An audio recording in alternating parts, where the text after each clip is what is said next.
सभी दर्शकों का स्वागत करती हूँ। आज मैं आपके समक्ष लेके आई हूँ माघ मास के शुक्ल पक्ष की एकादशी का महात्म्य, पुण्य और फल और व्रत कथा।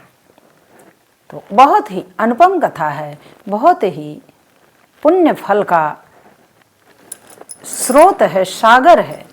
इसे आप सुने, आनंद लें, भक्ति करें। तो सुनिए। एक बार की बात है, भगवान कृष्ण से मिलने जाते हैं धर्मराज युधिष्ठिर। धर्मराज युधिष्ठिर जाते हैं श्री कृष्ण जी से मिलने। देवकी नंदन जसुदा नंदन से मिलने जाते हैं। और जब जाते हैं मिलने तो बहुत ही प्रेम से सत्संग चलता है और बहुत अच्छा संवाद उन लोगों का चलता है। बहुत प्रसन्न मुद्रा में दोनों लोग बात कर रहे थे। तो प्रश्न करते हैं युधिष्ठिर जी, कहते हैं मधुसूदन, आपने तो मुझे बहुत सारा तप ज्ञान धर्म सब चीज बताया है, सारी बातें का ज्ञान कराया है। आज मैं चाहता हूँ कि आपने बताया था माघ मास के कृष्ण पक्ष की एकादशी के बारे में, एकादशी के विषय में महात्म्य बताया और कथा बताई। अब मेरी जिज्ञासा है, मेरी प्रार्थना है आपसे कि आप मुझे माघ मास के शुक्ल पक्ष की एकादशी की कथा बताएं, महात्म्य बताएं, मैं जिससे अभिभूत हो जाऊं। माधव, आप अगर कहते हैं तो बड़ी दया होगी आपकी। आप तो दया के सागर ही हैं। जब इस प्रकार अनुनय विनय की मुद्रा में भगवान कृष्ण से धर्मराज युधिष्ठिर प्रश्न करते हैं तो भगवान कृष्ण तो और प्रसन्न हो जाते हैं। कहते हैं, बहुत ही गंभीर प्रश्न, बहुत ही सुंदर प्रश्न आपने किया है हमसे। इस प्रश्न का उत्तर मैं अवश्य दूंगा, आप ध्यानपूर्वक सुने। तो भगवान कृष्ण कहते हैं कि एक बार की बात है, स्वर्ग लोक में इंद्र का शासन था। इंद्र राजा थे स्वर्ग के, जैसा कि अब भी हम आप जानते हैं। इंद्र एक पद होता है। तो इंद्र का सभा में बैठे हुए थे इंद्र और सभी देवता लोग नंदन वन में थे। नंदन वन में पारिजात के पुष्प से लदे हुए वृक्ष के साथ सुगंधित हवाएं, सुगंधित वातावरण में सब लोग प्रसन्न चित मुद्रा में बैठे हुए थे और इंद्र देवता सोम रस पान कर रहे थे। अप्सराएं नाच रही थी, संगीतज्ञ संगीत बजा रहे थे। अब उसी बीच में क्या होता है कि सभी देवता आनंद में डूबे हुए थे और इंद्र भी आनंद में डूबे ही हुए थे। तो उनके सभा में एक गंधर्व रहता है, एक अप्सरा रहती है। चित्रसेन और मालिनी नाम की दंपति थे, उनकी पुत्री थी, उनका पुत्र था माल्यवान। तो माल्यवान नर्तक था, वो नृत्य कर रहा था और इधर एक पुष्पवती नाम की अप्सरा थी, अप्सरा नृत्य कर रही थी। तो दोनों एक दूसरे को देखकर आकर्षित हो जाते हैं और आंखों ही आंखों में इशारा करते हैं और एक दूसरे को देखकर शर्माते हैं, एक दूसरे को देख करके आंखों ही आंखों में बात करते हैं। तो जब नृत्य का जो माहौल था वो कुछ राग से विलग हो जाते हैं, क्योंकि जब मन में विचार बदल जाते हैं तो कार्य उत्तम नहीं होता है। तो उन दोनों नर्तकियों का मन तो भटक गया। मन भटक गया तो संगीत के अनुसार वो नृत्य नहीं कर पा रहे थे। जब संगीत के अनुसार नृत्य नहीं कर पा रहे थे तो यह देखकर राजा इंद्र को बड़ा क्रोध आया।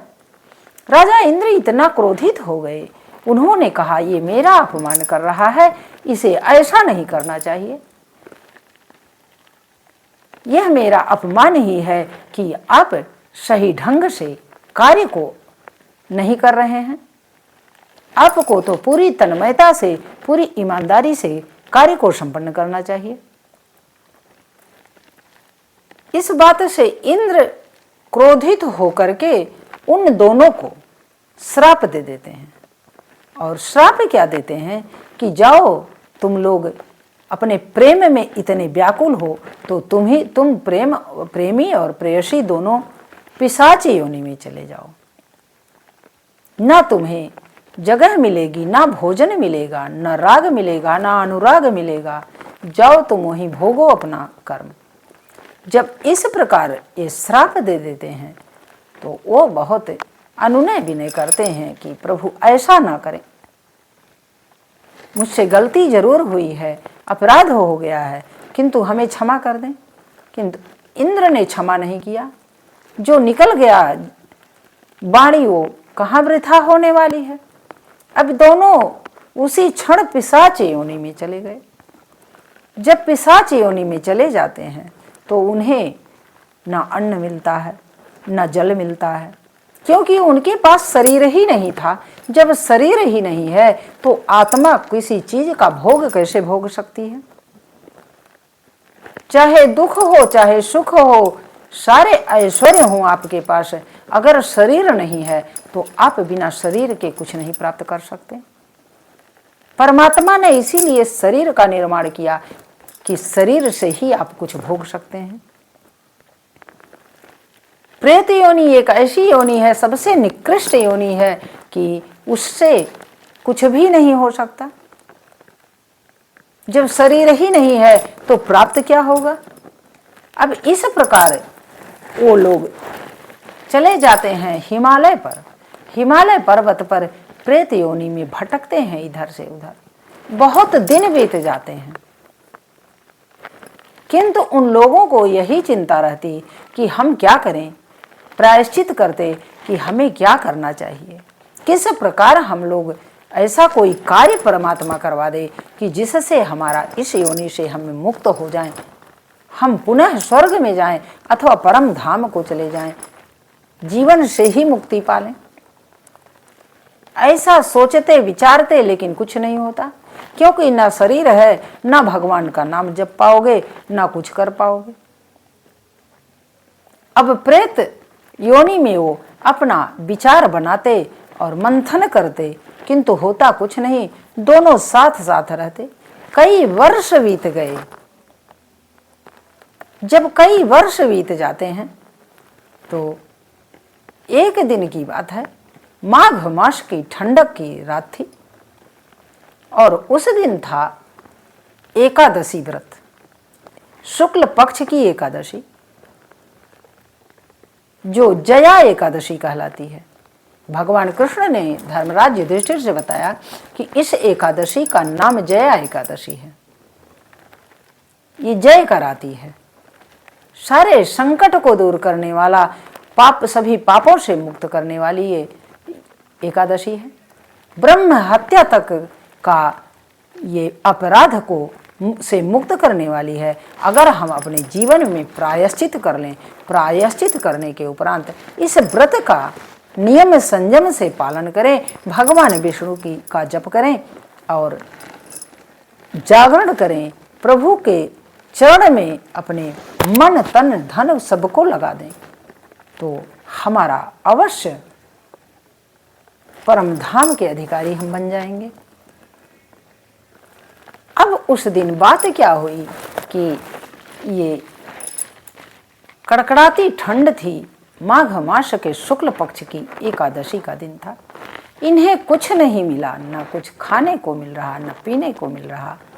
अब उसमें मारे भूख प्यास के व्याकुल आत्मा, अब व्याकुल आत्मा दोनों, एक पीपल का वृक्ष था, पीपल के वृक्ष के नीचे बैठते हैं और बैठने के उपरांत बात करते हैं कि हे प्रभु हमारा कल्याण कर दीजिए।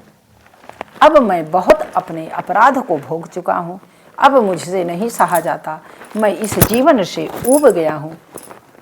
कल्याण करो प्रभु, कल्याण करो, ऐसा उनके अंतर मन कहता है। आत्मा ही थी, आत्मा अंतर मन से बोल रही है। यह प्रार्थना करते करते उनको सुबह हो जाती है और वो दर्द से व्याकुल होते हैं, अपने दुख से व्याकुल होते हैं कि इस प्रेत योनि से मुझे कब छुटकारा मिल जाए। इतना बोझ उन्होंने कभी नहीं अनुभव किया था जितना बोझ उस रात को ये अनुभव किए। रात्रि बीत जाती है, सुबह हो जाता है, भोर में भी वो परमात्मा का नाम जपने की कोशिश करते हैं, प्रार्थना करते हैं। बोल तो पाते नहीं, क्योंकि बोलना तो शरीर के ऊपर ही है, शरीर है तो भी कह सकते हैं। वो अंतर मन से अपना प्रार्थना कर रहे थे। प्रार्थना करते करते सुबह हुई और सुबह जब होती है तो परमात्मा का नाम लेकर इधर उधर भटकने की कोशिश में उठने का प्रयास करते हैं, लेकिन वो उठ भी नहीं पाते। इतनी निर्बलता उन्हें प्रतीत हो रही थी उस प्रेत योनि में भी। तब तक उनके सामने भगवान विष्णु आ जाते हैं। भगवान विष्णु आ जाते हैं, साक्षात कहते हैं और उनसे कहते हैं कि तुम्हारा पाप मिट गया, तुमने जया एकादशी का व्रत कर दिया है, जया एकादशी का व्रत किया, रात्रि में जागरण किया और मेरे जप तप के साथ तुमने जीवन इस क्षण क्षण पल पल को बिताया है, इसलिए इसका फल तुम्हें मिला कि तुम प्रेत योनि से मुक्त हो गए। और दोनों सुंदर युवक युवती के रूप में प्रकट हो जाते हैं। प्रेत योनि उनकी छूट जाती है। जब प्रेत योनि छूट जाती है तो प्रभु के चरणों में वंदना करते हैं और कहते हैं, हे प्रभु, कभी ऐसा कार्य मत करवाइएगा कि जिससे मुझे इस योनि का सामना करना पड़े, इस योनि में पुनः मुझे आना पड़े। प्रभु बहुत संकट झेले हैं, यह किसी शत्रु को भी ऐसा संकट मत दीजिएगा। यह मेरी प्रार्थना है, यह मेरी अर्चना है, यह मेरी वंदना है। इस प्रकार अनुनय विनय करते हैं और प्रभु के चरणों में बार बार वंदना करते हैं। तो भगवान विष्णु कहते हैं कि जाओ, तुम मुक्त हुए, अब तुम जाओ पुनः स्वर्ग लोक के अधिकारी बन जाओ। और जब इंद्र की सभा में दोनों पहुंचते हैं जाकर के, पुष्पवती और माल्यवान जब पहुंचते हैं वहां जाकर, तो इंद्र को बड़ा आश्चर्य होता है। कहते हैं, इतने सालों बाद कहाँ तुम थे, कैसे तुम मुक्त हो गए? मैंने तो तुम्हें प्रेत योनि का श्राप दे दिया था, इस श्राप से तुम्हें मुक्त कौन किया? क्योंकि उसको कोई मुक्त नहीं कर सकता उस श्राप से, एक भगवान विष्णु ही हैं जो कि इस योनि से मुक्ति दे सकते थे। तब उन दोनों ने हाथ जोड़ के कहा कि प्रभु, मुझे भगवान विष्णु की कृपा हुई है, मैंने अनजाने में ही जया एकादशी, माघ मास के शुक्ल पक्ष की एकादशी का व्रत कर लिया, अनजाने में ही जागरण कर लिया, तप कर लिया, नियम संयम से बिताया उस क्षण क्षण को, पल पल को, तो उसका मुझे लाभ मिला और भगवान विष्णु ने मुझे मुक्त कर दिया। तो इंद्र देवता उन्हें सम्मान देते हैं और अपनी सभा में उन्हें रहने की अनुमति दे देते हैं। तो इस प्रकार बंधुओं एवं बहनों, आप भी व्रत करें, नियम करें, संयम करें, प्रभु की भक्ति करें, तो अवश्य आपकी भी सभी मनोकामनाएं पूर्ण होंगी। क्योंकि यह व्रत ऐसा है कि इसमें कोई भी मनोवांछित फल ऐसा नहीं है जो आपको प्राप्त न हो सके। किंतु हाँ, हमेशा कोई व्रत करिए, कोई नियम करिए तो संयम नियम के साथ करिए व्रत उपवास, और परमात्मा की प्राप्ति का ध्येय रखिए, अंतर मन में निश्चल भाव रखिए, कपट युक्त ना रहें। जो भी कार्य करें व्रत में तो ऐसे कार्य करें जो कि सत कार्य हो, उत्तम कार्य हो हमारे जीवन के लिए। क्योंकि साथ तो कुछ जाएगा नहीं, प्रभु की भक्ति जाएगी, प्रभु का मार्ग ही उत्तम होगा हमारे लिए। सारी संपदा यहीं छूट जाएगी। तो जाना है अकेले तो झमेले कोने काम के। तो इसलिए यहीं पर कथा समाप्त होती है। भगवान कृष्ण ने सारा वृतांत बताया और महात्म्य बताया कि सभी पापों से छुटकारा देने वाली ये एकादशी है। इसका व्रत अवश्य करें, लाभ उठाएं, पुण्य के भागी बने। तो यहीं पर मैं अपनी वाणी को विराम देती हूँ। तो जय श्री हरि।